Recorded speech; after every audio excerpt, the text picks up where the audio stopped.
وتلك الأيام نداولها بين الناس صدق الله العلي العظيم সবাই পড়ি সাল্লাল্লাহু আলাইহি ওয়াসাল্লাম। ইসলামী আন্দোলন বাংলাদেশ সিলেট জেলা ও মহানগর শাখা কর্তৃক আয়োজিত আজকে এক গণসমাবেশের সম্মানিত সভাপতি সেরেপাস শ্রদ্ধাভাজন ওলামায়ে কেরাম, সর্বস্তরের ইসলাম প্রিয় দেশপ্রিয় ভাইয়েরা আমার, আজকে যে ভূখণ্ডের মধ্যে অবস্থান করছি, এই ভূখণ্ড ইতিমধ্যে 4 মাস স্বাধীন হয়েছে। আপনারা জানেন 200 বছর ব্রিটিশ এদেশ শোষণ করেছিল। ব্রিটিশদের বিরুদ্ধে মুসলমানরাই প্রথম আন্দোলনের সূচনা করেছিল। সেই আন্দোলনের ভিত্তিতেই ব্রিটিশ এদেশ থেকে ভাগতে বাধ্য হয়েছিল। আমরা প্রথম স্বাধীনতা অর্জন করেছিলাম, ভেবেছিলাম এবার বৈষম্য দূর হবে, বৈষম্য থাকবে না। কিন্তু আমরা কি দেখলাম? সংখ্যাগরিষ্ঠ হিন্দুরা মুসলমানদের সাথে বৈষম্য করছে, তাদের অধিকার রক্ষা করছে না। আবার মুসলমান আন্দোলন শুরু করেছে আলাদা খণ্ডের জন্য, স্বতন্ত্র দেশের জন্য। মুসলমানদের ইসলামের ভিত্তিতেই 47-এ আবারও আমরা একটা দেশ স্বাধীন করেছিলাম, সেই দেশের নাম পাকিস্তান। মনে রাখতে হবে যে পাকিস্তান স্বাধীন হয়েছিল একমাত্র মুসলমানদের কারণে, ধর্মভিত্তিক স্বাধীন হয়েছিল, অন্য কোনো কারণে নয়। কাজে দেশ মুসলমানদের দেশ, অধিকার সবার। সবাইকে মনে রাখতে হবে দেশ মুসলমানদের অধিকার সবার। রোড করেছে আমি, হাঁটার অধিকার সবার। প্রতিষ্ঠান করেছে আমি, পড়ার অধিকার সবার। যেরকম ঢাকা ইউনিভার্সিটি করেছে সলিমুল্লাহ সাহেব রহমতুল্লাহ আলাইহি, কিন্তু পড়ার অধিকার সবার। এই পাকিস্তান করেছিলাম আমরা, এখানে অধিকার সবার। কিন্তু মনে রাখতে হবে দেশ মুসলমানদের, অন্য কাউর না। মাথার মধ্যে রাখতে হবে। আমরা ভেবেছিলাম এবার বৈষম্য দূর হবে, মানুষ শান্তি পাবে, মুক্তি পাবে। কিন্তু আমরা কি দেখলাম? পশ্চিম পাকিস্তানের লোক পূর্ব পাকিস্তানের সাথে বৈষম্য করছে, অধিকার দিচ্ছে না, এদেশের মানুষ স্বাধীন না, পরাধীন। আবার আমরা আন্দোলন করলাম, সংগ্রাম করলাম, আমরা 71-এ বাংলাদেশ নামে একটা দেশ স্বাধীন করলাম। এবার ভেবেছি বৈষম্য দূর হয়ে যাবে, গরিব, দুঃখী, মেহনতি মানুষ, মিসকিন, এতিম, ঋষি, কুলি, চামার, তাঁতি সবাই ভালো মতো বসবাস করতে পারবে, তাদের ন্যায্য অধিকার লাভ করবে। শিক্ষা, চিকিৎসা, বস্ত্র, অন্ন এবং গৃহের ব্যবস্থা হবে।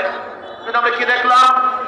আজকে বাংলাদেশের স্বাধীনতার বয়স 53 বছর, মানুষের অধিকার ফিরে পায় নাই, মানুষ মুক্তি পায় নাই, মানুষ শান্তি পায় নাই, এখনো বৈষম্য চলতেছে। এর জন্য আবারও 2024 5ই আগস্ট এদেশের মানুষ আবার আন্দোলন করেছে, সংগ্রাম করেছে, বিপ্লব করেছে, জীবন দিয়েছে, বৈষম্য বিরোধী আন্দোলন করেছে। বৈষম্য থাকবে না। বাংলাদেশের যত নাগরিক আছে সবাই সাম্যতা অর্জন করবে, মানবিক মর্যাদা লাভ করবে, সামাজিক ন্যায় বিচার প্রতিষ্ঠিত হবে। যেখানে পুরুষের অধিকার থাকবে, মহিলাদের অধিকার থাকবে, মুসলমানদের অধিকার থাকবে, হিন্দুদের অধিকার থাকবে, ছাত্রদের অধিকার থাকবে, চাকরিজীবীদের অধিকার থাকবে। যেখানে অধিকার থাকবে শ্রমিকদের, যেখানে বাংলাদেশের প্রত্যেকটা নাগরিক অধিকার নিয়ে বসবাস করবে, বাক শক্তির অধিকার থাকবে, লিখনের অধিকার থাকবে, কথা বলার অধিকার থাকবে, চাকরির অধিকার থাকবে। থাকবে না বৈষম্য, অর্থনৈতিক বৈষম্য থাকবে না। আজকে আমরা কি দেখেছি? বাংলাদেশের গোটা অর্থনীতি মাত্র 20-25 পরিবারের কাছে, মাত্র 20-25 পরিবার গোটা বাংলাদেশের অর্থনীতিকে কন্ট্রোল করে। আজকে বাংলাদেশ গরিবরা শুধু গরিব হয়, ধনীরা ধনী হয়। আজকে জালেমরা আঙ্গুল ফুলে কলা গাছ হয়। হাজারো নির্দোষ মানুষ, আজকে নির্দোষ মানুষগুলি জেলখানায় ঢুকে যেতে মরছে, ফাঁসির রশিদে ঝুলছে। আর হাজারো বড় বড় অপরাধী তারা রাস্তায় বুক ফুলিয়ে হাঁটবে। এই বাংলাদেশের জন্য আমরা আন্দোলন করি নাই, এই বাংলাদেশের সম্মান করি নাই। আজকেও এক মুঠা খাদ্যের জন্য বাংলাদেশের মানুষ ডাস্টবিনে কাঠ কুকুরের সাথে লড়াই করবে। আজকেও খাদ্যের জন্য আমাদের মা বোনেরা তাদের বাচ্চাকে বিক্রি করে দিবে। আজকেও খাদ্যের জন্য আমাদের সন্তানরা আত্মহত্যা করবে। এটা বাংলাদেশের মানুষ দেখতে চায় নাই। আজকে আমার মা বোনকে ধর্ষণ করার পরে তাদেরকে হত্যা করা হবে। আজকে বাংলাদেশের মানুষের মা বোনদের চেহারার মধ্যে এসিড নিক্ষেপ করে তত্ত্ব করা হবে। এই বাংলাদেশ আমরা দেখতে চাই নাই। পরের গোলামি আমরা দেখতে চাই নাই। ভারতের হস্তক্ষেপ। আজকে বাংলাদেশ আমাদের বাংলাদেশ নয়, স্বাধীন বাংলাদেশ নয়। গোটা বাংলাদেশকে ভারত কন্ট্রোল করে। এই ভারতের আগ্রাসী গোষ্ঠী আজকে বাংলাদেশকে কন্ট্রোল করার জন্য, গোলামি করার জন্য তারা চেষ্টা করতেছে। আমরা গোলামির দিন থেকে ছিন্ন করে স্বাধীন হতে চাই, মুক্ত হতে চাই, মানুষের অধিকারকে ফিরিয়ে দিতে চাই। আমরা যে আন্দোলন করেছিলাম সাম্যতা রক্ষা করার জন্য, বৈষম্য দূর করার জন্য, সাম্য, মানবিক মর্যাদা, সামাজিক ন্যায় বিচার প্রতিষ্ঠা করার জন্য, আমরা কি দেখলাম যে 5ই আগস্টের পরে আবারও দখলদারি, আবারও চাঁদাবাজি, আবারও তোফাজ্জলকে হত্যা করা হয়েছে, নির্দোষ তোফাজ্জলকে হত্যা করা হয়েছে। আজকে আমার মা বোনকে ধর্ষণ করা হয়েছে।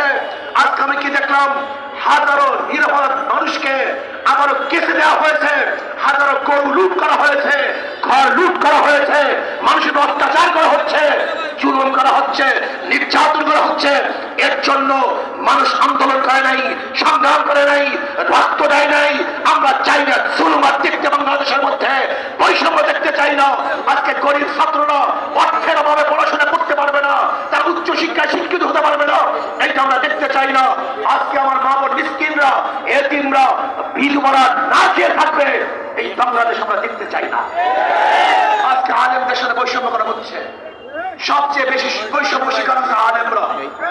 আজকে শিক্ষিত আলেম যারা মেধাবী, শিক্ষিত, অনার্স পাস করার জন্য যেই পরিমাণ পড়াশোনা করে, একজন ছাত্রের পাস করার জন্য তার 1000 গুণ বেশি পড়াশোনা করে। আজকে আমাদের মাদ্রাসার ছেলেরা কেন তারা বিশেষ পরীক্ষায় অংশগ্রহণ করতে পারবে না?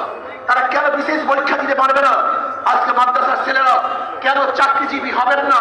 তারা বাংলাদেশের কোনো জায়গায় কেন যেতে পারবে না? এটা বৈষম্য। এর চেয়ে বড় বৈষম্য কিছু হতে পারে না। আজকে কওমি মাদ্রাসার সাথে বৈষম্য করা হচ্ছে। কওমি মাদ্রাসার ছেলেদেরকে আজকে অনেক জায়গায় ইন্টারভিউ দেওয়ার জন্য অযোগ্য ঘোষণা করা হচ্ছে। আজকে যে মাসআলাগুলি কওমিয়ার ছাত্র সবচেয়ে বেশি জানে, সেই লিখার কাজী হিসাবেও আজকে কওমি মাদ্রাসার ছেলেরা চাকরি পাচ্ছে না। এটা কেমন বৈষম্য আমি তো বুঝছি না। আজকে কওমিয়ার ছাত্ররা পুলিশে অংশগ্রহণ করতে পারছে না, র্যাবে অংশগ্রহণ করতে পারছে না, আজকে মিলিটারিতে অংশগ্রহণ করতে পারছে না, বিসিএস ক্যাডারে অংশগ্রহণ করতে পারছে না। এটা বৈষম্য। এই বৈষম্য বাংলাদেশের মানুষ দেখতে চায় না। আজকে অর্থনীতির অবস্থাটা কি? ধনী শুধু ধনী হবে আর গরিব শুধু গরিব হবে, এই বৈষম্য দেখতে চাই না। আজকে বাংলাদেশের অর্থনীতির অবস্থা কি জানেন আপনি? আপনি যাবেন ব্যাংকে 5 লক্ষ টাকা আনার জন্য, ব্যাংক বলবে আপনার কি মর্গেজ দেওয়ার টাকা আছে? আপনার আমার তো মর্গেজ নাই। তাহলে ব্যাংক তো আপনাকে টাকা দিবে না। যার টাকা আছে ব্যাংক তাকেই টাকা দিবে। তার মানে ধনীকে ধনী বানায়। যার 5 লক্ষ টাকা আছে ব্যাংক তাকে 5 লক্ষ টাকা দেয়। যে ব্যক্তিকে লোন দেওয়া হয়েছে তারই লোন মাফ করা হয়, তার ইন্টারেস্ট মাফ করা হয়। তাই ধনীকে বর্তমান অর্থনীতি 5 বার ধনী বানায়, আর গরিবের পেটে 5টা লাথি মারে। আগের থেকে বড় লোকের 5 লক্ষ টাকা ছিল, একবার ধনী। ব্যাংক থেকে 5 লক্ষ টাকা দিয়েছে, 2 বার ধনী। তার লোন মাফ করা হয়েছে, 3 বার ধনী। তার ইন্টারেস্ট মাফ করা হয়েছে, 4 বার ধনী। আর গরিবের পেটের মধ্যে 5টা লাথি। আগের থেকে 5 লক্ষ টাকা ছিল না, 1 লাথি। ব্যাংক থেকে 5 লক্ষ টাকা দেয় নেই, 2 লাথি। তার ইন্টারেস্ট মাফ করা হয় নাই, 3 লাথি। তার লোন মাফ করা হয় না, 4 লাথি। এবং বড়লোকদের যে টাকা মাফ করা হয়েছে, এই টাকাগুলো যদি বাংলাদেশ ব্যাংকে থাকতো, ওই গরিব বাংলাদেশের নাগরিক হিসাবে সেই টাকারও মালিক ছিল। কিন্তু বড়লোকদেরকে লোন মাফ করার কারণে গরিবের পেটের মধ্যে আর 1 লাথি, মোট 5 লাথি। বর্তমান অর্থনীতি গরিবকে গরিব বানায় আর ধনীকে ধনী বানায়। আর ইসলামী অর্থনীতি হলো গরিবকে ধনী বানায় আর ধনীদেরকে সাম্য রাখে, সমান রাখে। যেমন জাকাত কাদের জন্য? গরিবদের জন্য। ওষুধ কাদের জন্য? গরিবদের জন্য। ফিতরা কাদের জন্য? গরিবদের জন্য। দান কাদের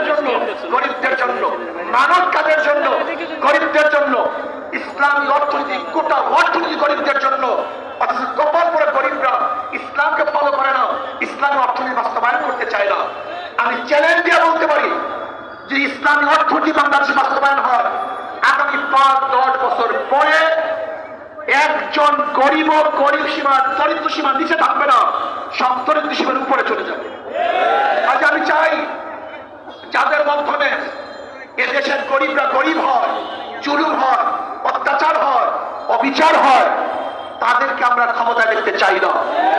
যারা 5ই আগস্টের পরে লুট করছে, চাঁদাবাজি করছে, এদেরকে আমরা দেশের মধ্যে ক্ষমতায় দেখতে চাই না।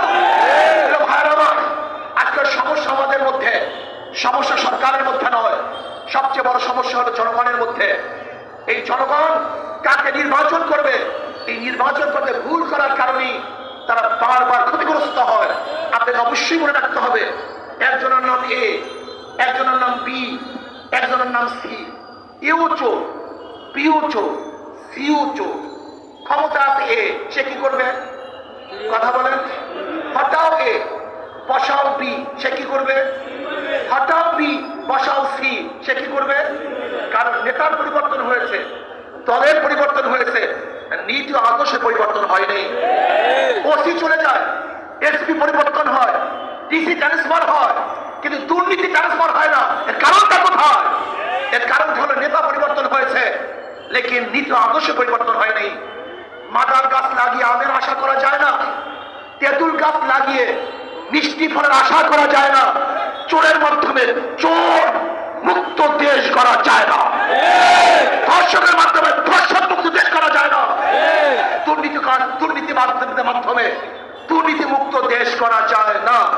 যতদিন পর্যন্ত খোদা বিরু আল্লাহওয়ালা নেতৃত্বে দেশের নেতৃত্ব না প্রদান করবেন, ততদিন পর্যন্ত আন্দোলন করবেন, সংগ্রাম করবেন, কিন্তু মানুষের ভাগ্যের পরিবর্তন হবে না। আজকে এটিএম আবু তুরাব, এই সিলেটের সাংবাদিক, বৈষম্য বিরুদ্ধে আন্দোলন করতে গিয়ে তিনি শহীদ হয়েছেন। যে সালেমরা তাকে শহীদ করছে, আমরা তাদের বিচার কামনা করছি। আজকে দেখেছেন গোটা বাংলাদেশ চলতেছে ভারতের নিয়ম অনুযায়ী। আমি গিয়েছিলাম আজকে যেখানে ভোলাগঞ্জ পাথর উত্তোলন করা হয়, সেখানে কি অবস্থা? পরিবেশের দোহাই দিয়ে পাথর উত্তোলন করা সম্পূর্ণ বন্ধ করে দিয়েছে। অথচ আমি দেখে আসছি ওয়াদুরি ভারতের মধ্যে, ভারতের সীমানার মধ্যে আমরা দেখেছি সেখানে বুমমিন করে, পাহাড়কে ধ্বংস করে, সেখান থেকে পাথর উত্তোলন করে, তাতে পরিবেশ নষ্ট হয় না। অথচ আমাদের দেশের কিছু ভারতের দালালরা পরিবেশের দোহাই দিয়ে আমাদের দেশের হাজার হাজার হাজার হাজার কোটি কোটি টাকা আজকে তারা নষ্ট করে ফেলেছে। অথচ বিদেশ থেকে, ভারত থেকে পচা পাথর আমি নিজে দেখে আসছি, যেখানে মাটি মাখা খুব পচা মানের পাথর, নিম্নমানের পাথর তারা নিয়ে আসছে। অথচ আমাদের দেশের খনিজ, আমাদের দেশের পাথর আমরা তুলতে পারছি না। আমি অন্তর্বর্তী সরকারকে বলবো, আমি মনে করি যারা পরিবেশের দোহাই দিয়ে পাথর উঠানোকে বন্ধ করেছেন, তারা এদেশের চিন্তা ভাবনা লালন করেন না, তারা ভারতের চিন্তা ভাবনা লালন করেন। তাদের মেজাজ মন এই দেশের মেজাজ মন নয়, তারা ভারতের মেজাজ এবং মন নিয়ে বসবাস করতেছেন। কাজে আমি অন্তর্বর্তী সরকারকে বলবো, অচিরেই আমাদের দেশের পাথর উঠাবার ব্যবস্থা করে দেন। হাজার হাজার লক্ষ লক্ষ গরিব আজকে ক্ষুধার্ত অবস্থা আছে। আপনার পত্রিকায় দেখেছেন আজকে ক্ষুধার তাড়নায় কয়েকদিন আগে এক পরিবার আত্মহত্যা করেছে। অথচ পাথর উত্তোলন করতে পারত, তারা আত্মহত্যা করতে হতো না। আমাদের হাজার হাজার কোটি কোটি টাকা বাংলাদেশে সেই হইতো, আমাদের দেশে বিদেশে পাচার হতো না। আজকে পাথর আমদানির নামে হাজার হাজার কোটি কোটি ডলার বিদেশে পাচার হয়ে যায়। এই জন্য আমি সরকারকে বলবো, পাথর উঠাবার ব্যবস্থা করে দেন। আজকে বৈষম্য বিরোধী আন্দোলন করতে গিয়ে যারা শাহাদাত বরণ করেছে, এদের অংশ মুসলমান, মুক্তি ইসলামী ছাত্র আন্দোলনের সদস্য ছিল। আপনারা দেখেছেন গতকালকেও যুব আন্দোলনের এক ভাই শহীদ হয়েছে, গুলিতে আহত হয়েছিল, গতকালকে দুনিয়ার থেকে বিদায় হয়ে গেছে। হাজারো মানুষ শহীদ হয়েছে নাস্তিকদের প্রতিষ্ঠিত করার জন্য নয়। আজকে শিক্ষার মধ্যে, শিক্ষা সিলেবাস সংস্কারের মধ্যে যে সমস্ত আবু সাঈদ সহ যে নাস্তিকদেরকে সদস্য হিসেবে নেওয়া হয়েছে, আমি অন্তর্বর্তী সরকারকে বলবো, যদি নাস্তিক এবং এদেশের মাটি ও মানুষের সাথে যারা সম্পৃক্ত নাই, ভিন্ন কোনো চিন্তা লালন করে, এমন কোন ব্যক্তিকে কোনো অবস্থাতেই শিক্ষা সিলেবাস সংস্কারে নেওয়া যাবে না। না মানি না, মানব না ইনশাআল্লাহ। আসুন আমরা দেশকে ইসলামী সাজে সাজাই, ইসলামী হুকুমত কায়েম করার চেষ্টা করি। ইসলামী হুকুমত কায়েম করি, তাহলে আমার মা বোনেরা ন্যায্য অধিকার ভোগ করবে, আমার মা বোনেরা ধনী হয়ে যাবে, আমাদের মা বোনেরা বড় শিক্ষিতা হয়ে যাবে। এবং যদি ইসলামী হুকুমত কায়েম করি, আমাদের সমস্ত গরিব ভাবনা, আমার গরিব মারা দরিদ্র সীমার উপরে চলে যাবে, যেখানে নির্যাতন থাকবে না, অবিচার থাকবে না, বৈষম্য থাকবে না, যেখানে আমাদের মধ্যে সাম্য, মানবিক মর্যাদা, সামাজিক ন্যায় বিচার প্রতিষ্ঠিত হবে। এজন্য আসুন কাঁধে কাঁধ মিলিয়ে 93% মুসলমানদের দেশে ইসলাম হুকুমত হবেই হবে, হওয়াই উচিত।